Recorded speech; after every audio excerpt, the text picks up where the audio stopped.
Club. Each episode, we pick a film that complements the war.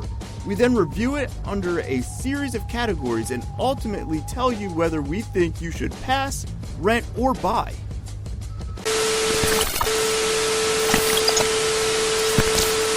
They can see you now.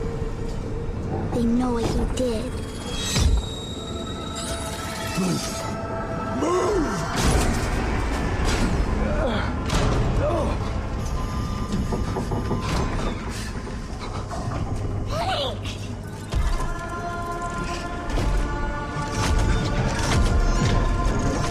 Look at you. Look at the nasty things that you have become. Look how small you are. How worthless you are. You are wretched, rotten little beast. I made you.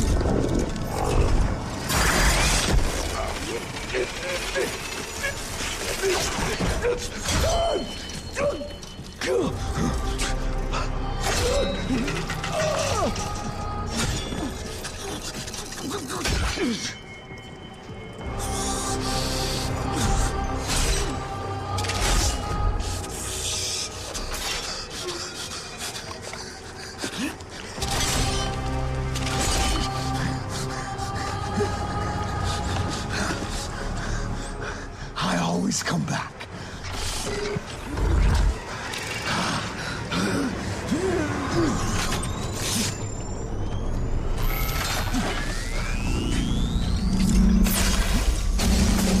We think it's time for you to sit back, relax, hang out, smoke something, and vibe.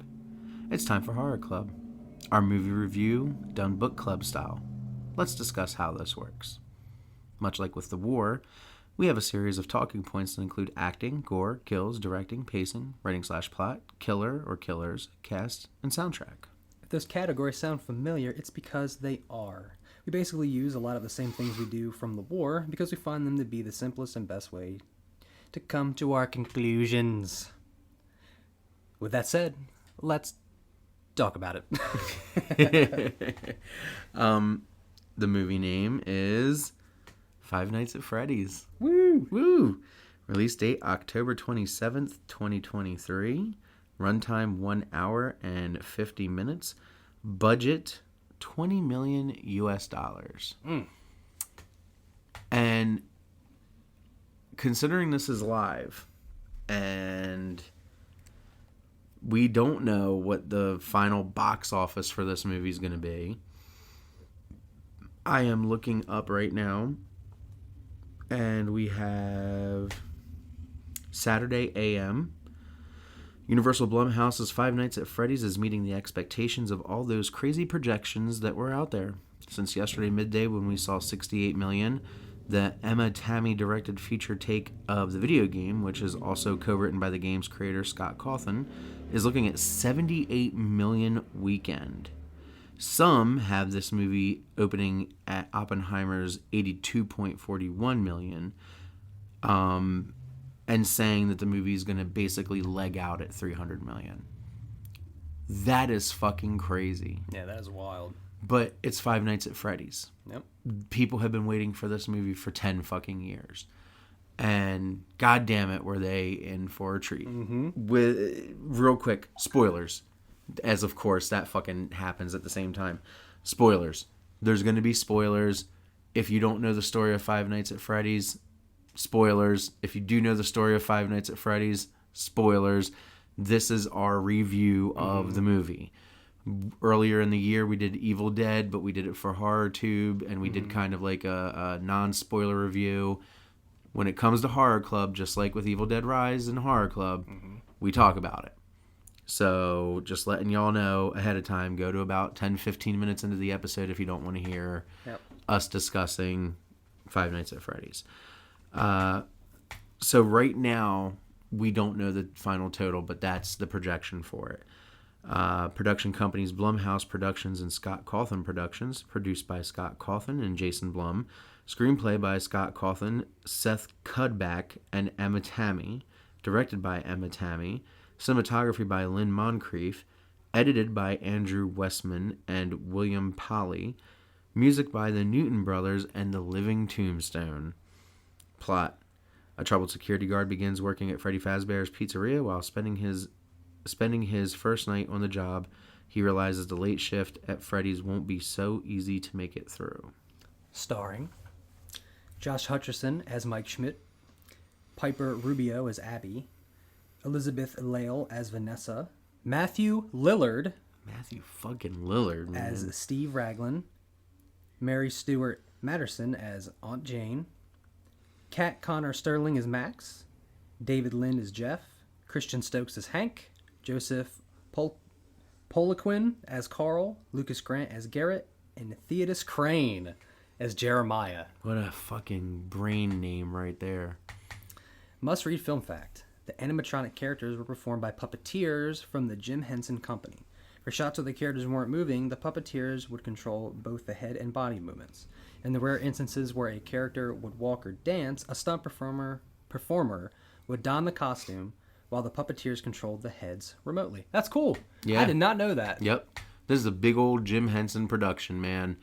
When I found out that Jim Henson's company did the animatronics for this movie, I was fucking floored.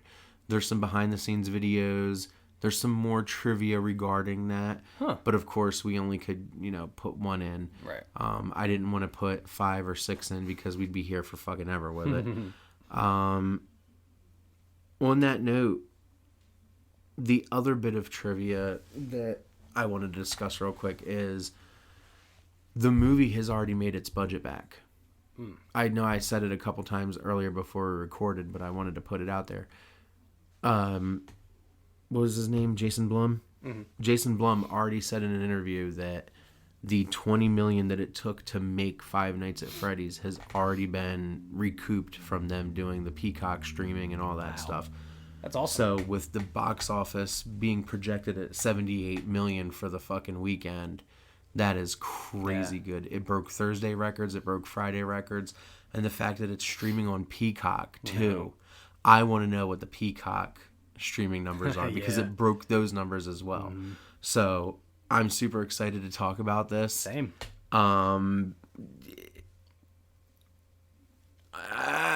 Acting. I don't know where to be. I know we have our stuff, but I just...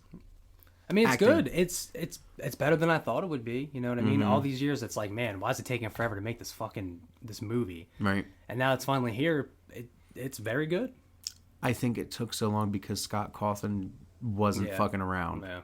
Like, he knew how important it was to the kids that were raised on Five Nights, the generation that loves Five Nights. So if they ended up coming out of the theater, leaving Peacocks, with a doom taste in their mouth, I don't think they'd be very happy about that. So acting, I'm gonna give it a fucking hell yeah on that. Acting was perfect. Directing, it works, man. It did. I really had no beef with this film. Emma Tammy did fucking wonderful with it. Writing/plot. It fit Five Nights at Freddy's, you know what I mean? If people thought that they were going to get every single game jammed into one movie, it wasn't going to happen. They're fucking stupid. You know what I mean? It did what it was supposed to. Yeah, this movie franchise has apparently 3 more that are on the books 100% because Matthew Lillard is signed up for the next 3. And there's also a rumor of 2 more depending on how much money this one makes. So you could get a total of 7 fucking Five Nights at Freddy's movies. That's a franchise. 1,000%. Killer. Well, killers. They're from Five Nights at Freddy's. They do what you think they were going to do. And William Afton, Springtrap, all that. Fucking dope. I know they changed some lore regarding that. But come on, But man. it fit. Yeah. It was good because I know it dealt with the bite with Mike's brother going missing and everything. But from what they needed to do, the lore that was changed was also changed by Scott. Right. So don't be mad at Blumhouse and don't be mad at all these people. If you're going to be mad at anybody, be mad at Scott. Oh, wait, never mind. He's never changed his lore before? Yeah, he does in every fucking game. This dude changes the fucking lore all the time, and that's why Game Theory still dedicated 9 billion episodes to fucking Five Nights because the lore is ever changing. Yep. Fucking people, man. Casting. It works. Yeah. It was still shocking just to see Matthew Lillard. Yeah. I haven't seen him in movies in so long. Yeah. It was wonderful.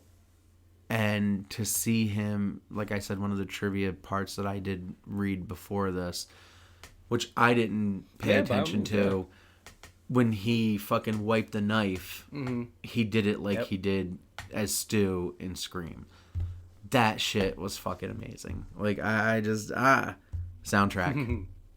Oh, come on now. Dude, when they got the fucking Living Tombstone as the ending theme, that one over there lost their shit. And then Bobby, when he heard it last night, literally jumped up out of his seat and ran around the fucking kitchen, dancing, running around here. This movie really did a lot for the fucking kids that grew up with it and that still play it to this day. Yep. Like, it is just They're still making games to this day. Right. And that soundtrack, it was just perfect. Everything matched. Everything was good. It fit the era, all of it. It's perfect. They took a lot of sounds from the games and put them into the movie. They did. It was just so wonderful. It was a love letter to the people that have been playing the games for so long. Gore/kills. It's PG-13. As a matter of fact, I was surprised of, spoiler alert, when the one woman got like bit in half. Yeah. I wasn't even expecting that. Yeah. Like, I thought it was going to be more tame than that. I was like, oh, okay, well, they broke my expectations. And it was good. When Cupcake was eating the fucking face. Yeah. Again, super gory? No. It's a T property. Right. It's a teen property. Rated T. You're not going to get a fucking rated R Five Nights at Freddy's movie. Scott Cawthon's not an idiot. He's going to go for the vast majority of people that he can get as much money from as possible to milk them from their money. He's been doing it for 12 years. So he knows what buttons to press. These are the right buttons. I think the gore and the kills were fine for Five Nights at Freddy's. Yep. Perfectly. Pacing. As weird as it sounds, like, I didn't even realize it was that long of a film. Yep. Doesn't feel like it. I've watched it twice now, and it does not feel like I have spent 4 hours of my life watching that movie. Nope. Not one bit. It is wild. So, for Five Nights at Freddy's, do we want to give it a pass, rent, or buy? Or in this case, a pass, theater, or stream? Just watch the movie. Just watch the fucking movie. Yeah. Don't skip it. Don't skip this. If you have... All right, look. If you have the funds and the capability of going to the movies and supporting this movie, go for it. Yep. If it's going to stress you and it's going to fuck with your financials for the week, the month, the day, get Peacock. Peacock is a national service in the United States. I think they have it in some other countries. Just get Peacock. Watch it on there if it's going to stress you out. Don't skip the movie, though. Yeah. It's definitely worth your time. Do you have anything you want to say? Do you have anything you want to say about Five Nights? Because I figured you'd want to say something. That shit's a 10. That shit's a 10. There we go. Do you have something you want to say? No, I just really enjoyed the movie. It was a 10 for me as well. All right. So 4 out of 4 here. Everybody's saying go fucking see that movie or sit at your home and pop multiple bags of popcorn like we did. Yeah. Thank you for listening. Again, my name is Lamont, and I appreciate you sticking around for this ending message. You can find me at Vilcado on Instagram. Also, be sure to follow Horror Wars on all social media platforms, including TikTok, YouTube, Instagram, Facebook, Reddit, and everywhere in between. If you want to leave a horror question, comment, or say something about the show, please drop us an email at horrorwarspodcast@gmail.com. See you next time, and remember, keep it classy with a dash of slashy.